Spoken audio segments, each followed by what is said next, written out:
dan pertimbangan daripada kita dalam rangka untuk membahas KPPS. Yang pertama adalah sekalian, tema rancangan KPPS 2026 ini yang kita ambil adalah mendorong pertumbuhan ekonomi tinggi yang inklusif untuk menurunkan kemiskinan.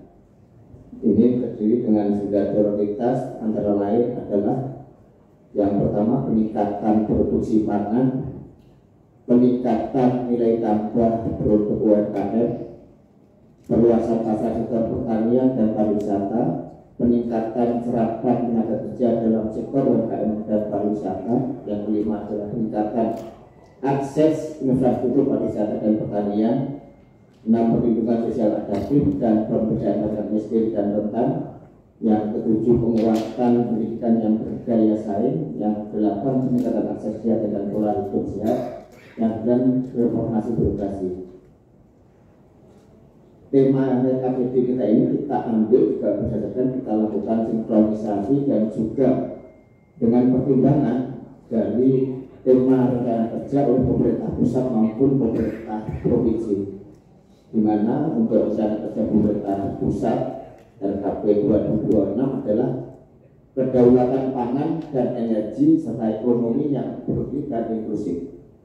Sedangkan RKP di Provinsi Jawa Timur adalah akselerasi pertumbuhan ekonomi inklusif melalui peningkatan produktivitas menuju kemandirian pangan dan energi. Jadi sebenarnya temanya ini hampir sama saya kira dengan pusat dan provinsi. Juga di poin-poinnya yang kita sampaikan tadi dari 9 poin, kita juga bergerak pada bagaimana kita mendorong pertumbuhan ekonomi dan juga untuk mendorong ketahanan pangan.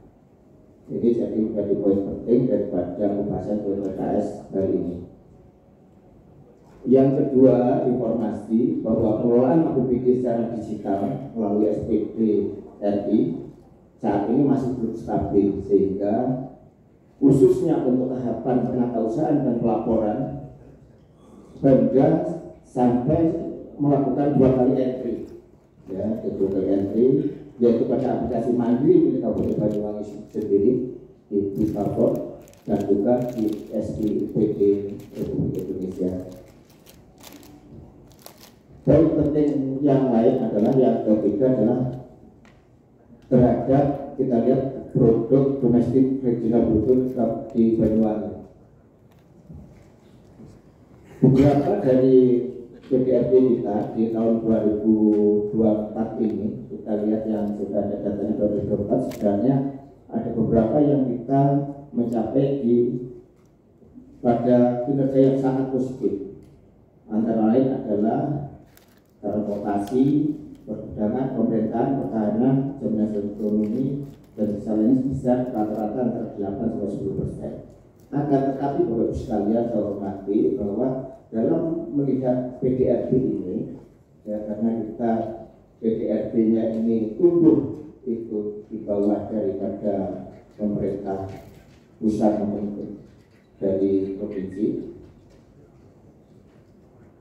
ya, kita sebesar 4,68%, di mana kita hanya tumbuh lebih tinggi dibanding provinsi dan nasional pada tahun 2021. Setelahnya adalah bahwa kita di 2022, 2023 dan 2024 pertumbuhan ekonomi kita masih di bawah dari level provinsi dan nasional. Tentu itu perlu kita cermati Bapak sekalian dalam rangka untuk kita mendorong bagaimana KPPS atau APBD 2026 ini nanti bisa menstimulus terhadap pertumbuhan ekonomi. Tentu ada kebijakan yang kita ambil di 2022 ini harus benar-benar berdasarkan juga bagaimana kita melihat pertumbuhan ekonomi tersebut, di mana perlu dicermati juga Bapak sekalian kami hormati dan bangga Pak Ketua bahwa pada sektor pertanian laju pertumbuhan ekonomi kita turun pada tahun 2024 di -1,48%. Kenapa itu menjadi? Kenapa BDRB kita turun di samping? Karena dari variabel dari pertumbuhan dari variabel pertumbuhan ekonomi, karena sektor pertanian perkebunan ini juga merupakan prosentasenya tertinggi. Ketika itu turun bisa minus 1,48, ini akan mengakibatkan pertumbuhan secara umum akan menurun. Tentu ini menjadi bagaimana nanti program-program ke depan ini menjadi bahan pertimbangan dan belajar dari kita. Yang keempat, baru sekalian dihormati bahwa